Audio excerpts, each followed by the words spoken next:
কেমন আছো বন্ধুরা? জয়ন্তী 99 কিচেনে চলে এসেছি নতুন রেসিপি নিয়ে। তো নতুন রেসিপি আজকে বানাবো পনিরের পকোড়া। বেসনের মধ্যে এবার আমি দিয়ে দেবো স্বাদ মতো নুন, লঙ্কা গুঁড়ো, কালো জিরে মিশাচ্ছি। তো অল্প অল্প করে জল দেবো, আমি জল দিয়ে মেখে নেবো। এইভাবে ফেটে নিচ্ছি, আমি ভালো করে ফেটে নিতে হবে। তো পনিরের পকোড়া বানাবো, তার জন্য আমি বেসনের মধ্যে পনিরগুলো দিয়ে দিলাম।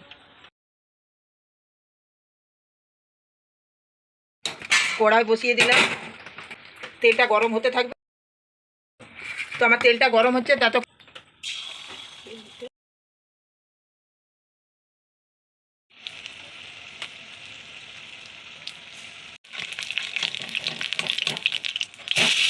তো আমার পনিরের পকোড়া ভাজা হয়ে গেছে। তো এবার আমি নামিয়ে নেব।